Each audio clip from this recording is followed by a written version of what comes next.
Shalom, puji Tuhan Bapak Ibu Saudara yang dikasihi Tuhan. Bersyukur buat cinta kasih Tuhan di dalam hidup kita. Hari ini mari kita bersuka cita. Kita mau senangkan Tuhan, kita mau agungkan Dia. Sebab Tuhan baik dalam hidup kita. Mari persiapkan hati kita yang terbaik pada hari ini. Bapak Ibu Saudara boleh siapkan hati Bapak Ibu Saudara yang terbaik untuk Tuhan. Kami bersyukur padamu Tuhan. Kami berterima kasih buat kasih Tuhan yang tidak pernah terbatas dalam hidup kami. Pada hari ini Tuhan kami siap untuk memuji, mengagungkan, memuliakan nama Tuhan. Sebab Tuhan Raja di atas segala Raja. Dan kami percaya bahwa pertolongan Tuhan nyata dalam setiap hidup kami Tuhan. Terima kasih Tuhan. Kami siap untuk memuji dan membesarkan nama-Mu. Di dalam nama Tuhan Yesus Kristus, mari sama-sama kita yang percaya. Katakan amin. Puji Tuhan, mari dengan penuh sukacita sama-sama kita muliakan Tuhan. Sebab Dia Allah yang sanggup melakukan pekerjaan dahsyat dalam hidup kita. Amin. Mari saya undang kita sama-sama bangkit berdiri. Dimanapun kita berada tidak membatasi kita untuk bersukacita di hadapan Tuhan. Amin.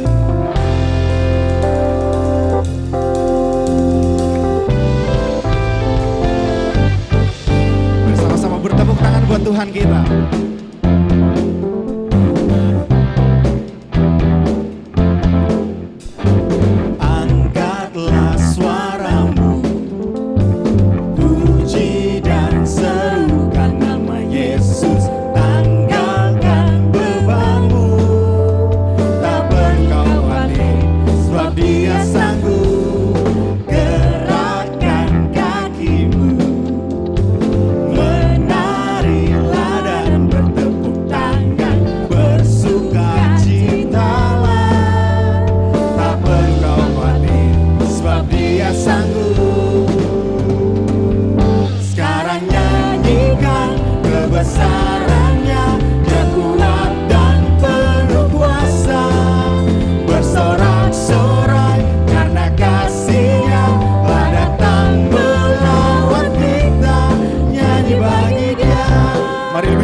Kita memuji nama Tuhan, haleluya. Angkatlah suaramu, puji dan serukan nama Yesus. Tanggalkan bebanmu, tak perlu khawatir, sebab Dia sanggup. Gerakkan kakimu,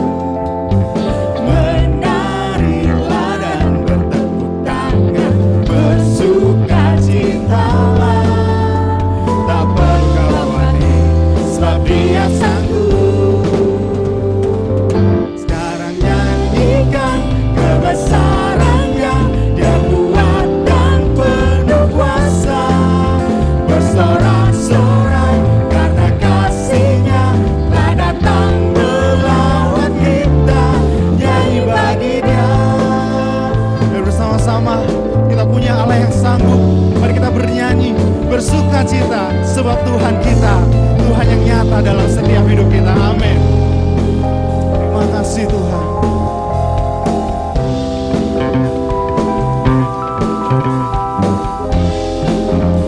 Mari sama-sama kita naikkan pujian ini.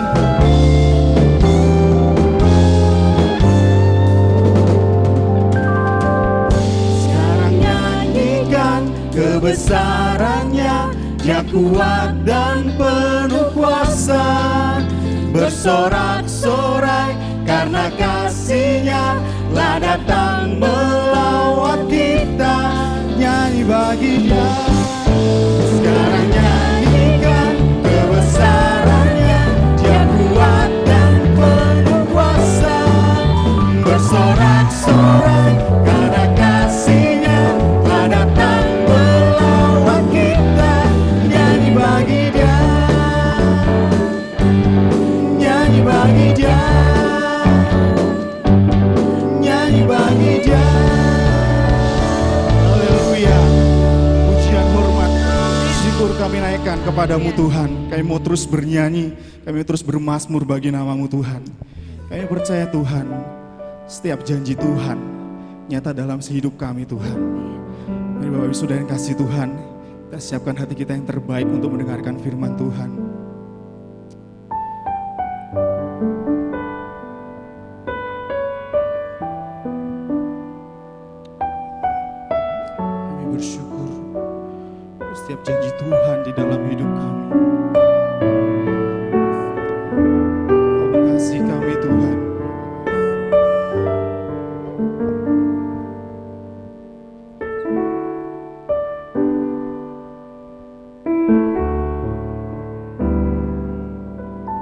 Sungguh besar setiamu,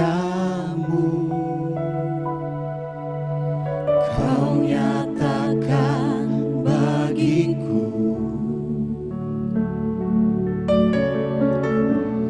Kau Bapa yang selalu mengerti isi hatiku.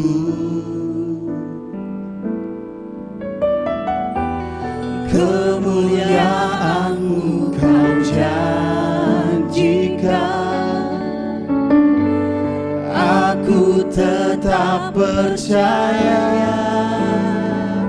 Ku percaya janji-Mu ajaib, terukir dalam kehidupanku. Ku berserah di dalam kekuatan-Mu, ku percaya.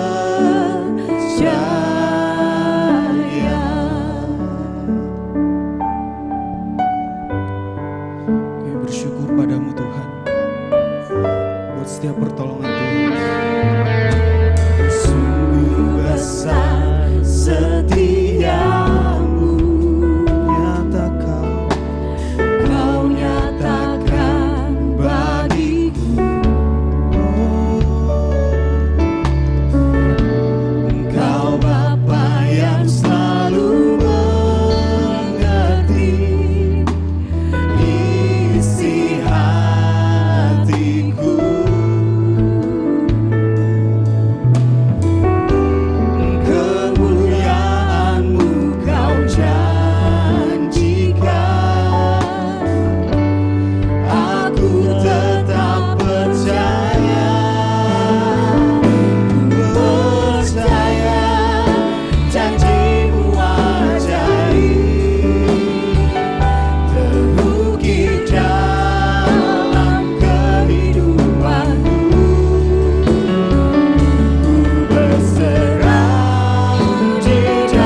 dalam setiap hidup kami Tuhan.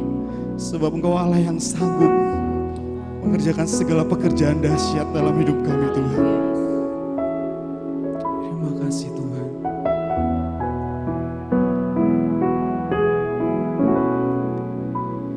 Dia sanggup, Yesus sanggup melakukan perkara yang besar. Dia sanggup, Yesus sanggup memulihkan yang terluka, menyembuhkan yang menderita.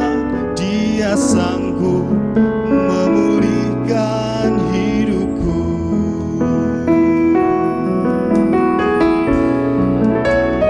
Dia sanggup, Yesus sanggup. Mari percaya bahwa Dia Allah yang sanggup melakukan Amin. perkara yang Terima besar. kasih Tuhan. Dia sanggup, Yesus sanggup memulihkan yang terluka, menyembuhkan yang menderita. Dia sanggup memulihkan hidupku. Dia sanggup, Yesus sanggup melakukan perkara yang besar.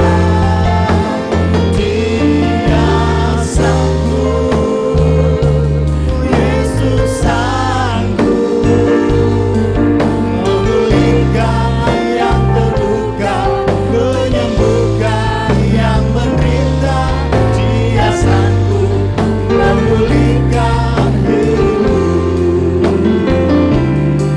Dia sanggup memulihkan hidupku. Dia sanggup memulihkan hidupku.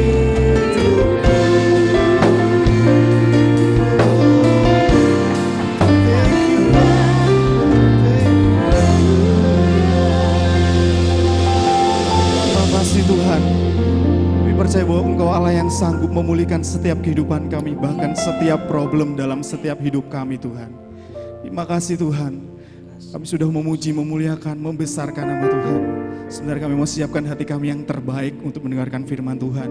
Berbicaralah Engkau Tuhan lewat hamba-Mu yang kami menyampaikan firman Tuhan pada kami Tuhan. Kami siap untuk mendengarkan firman-Mu Tuhan. Dan inilah doa dan harapan kami yang kami alaskan di dalam nama Tuhan Yesus Kristus. Kami berdoa dan mengucap syukur. Amin.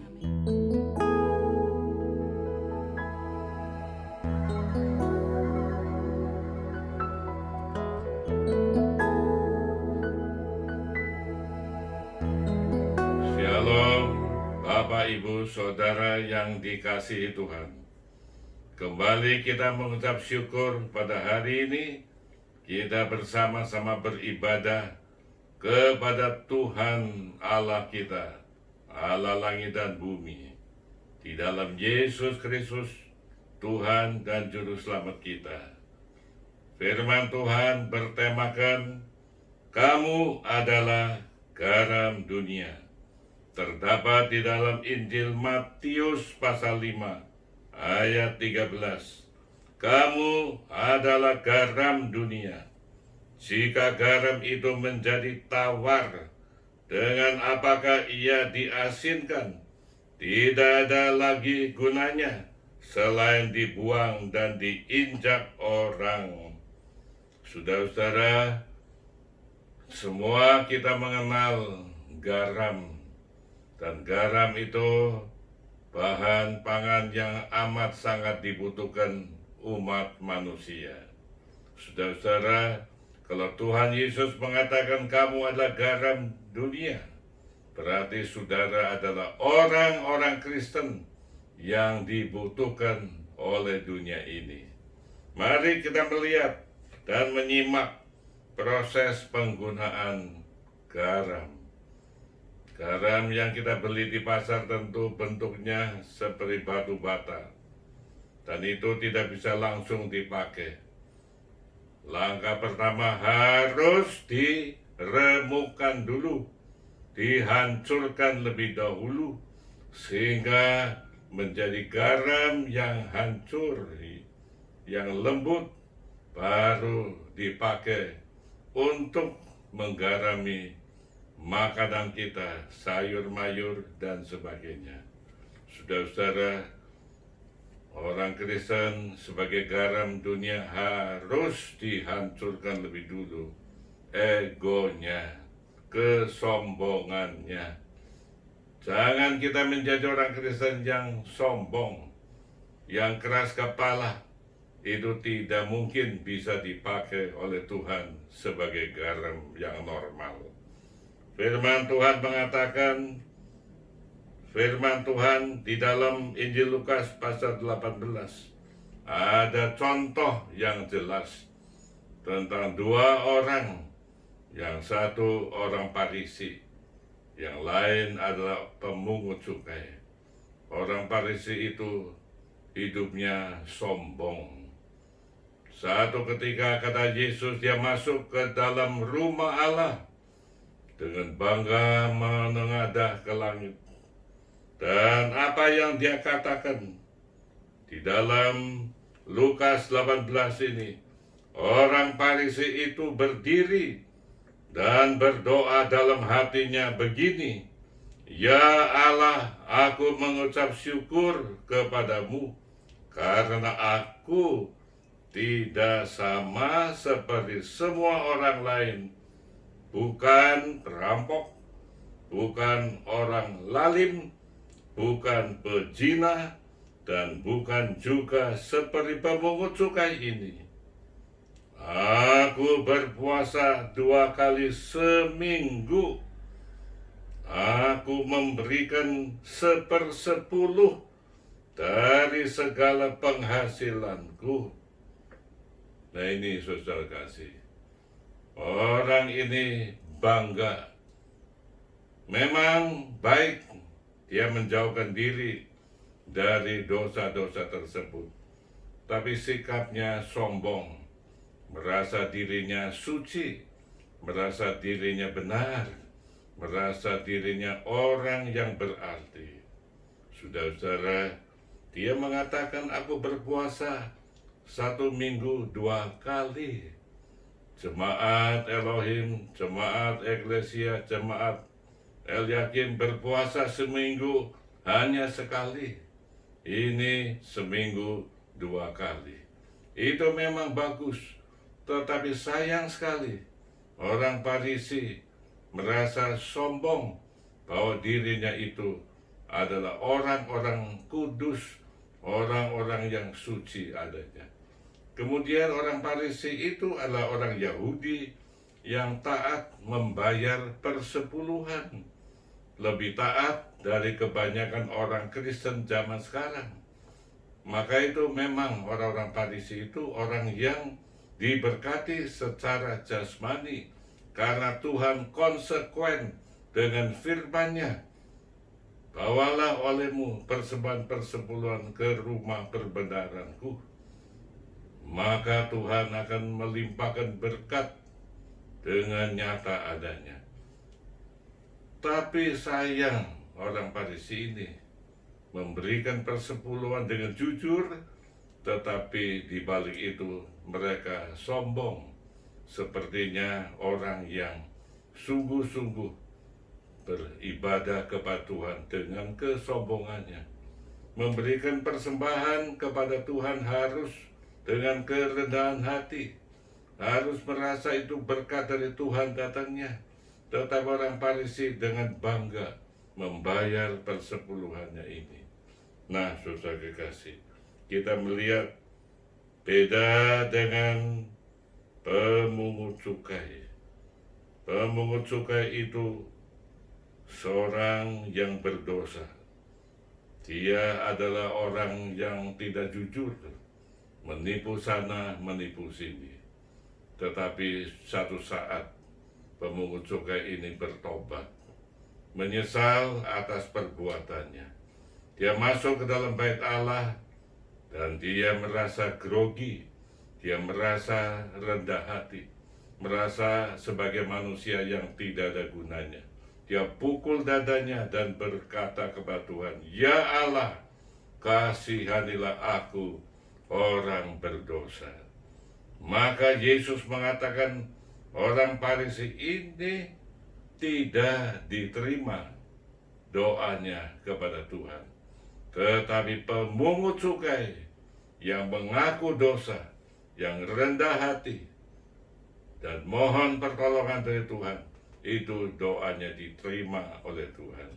Saudara yang kekasih dalam Tuhan, jadi garam itu harus diremukkan lebih dulu, baru bisa berfungsi sebagai garam yang baik. Kedua, kita lihat garam itu mempunyai khasiat, membuat masakan yang kita makan itu menjadi lezat, ya, rasanya lezat. Saudara sebagai orang Kristen, penampilannya harus sedemikian, membawa berkat bagi orang lain. Penampilan saudara selain rendah hati, juga tutur katanya sungguh-sungguh meneguhkan iman orang lain. Tidak seorang yang emosional, yang dikit-dikit marah, dikit-dikit kesinggung, tidak. Tapi penuh dengan kelemah lembutan. Itulah fungsi garam, membuat suasana rumah tangga enak adanya. Istri sebagai garam di rumah tangga, suami juga sebagai garam di rumah tangga.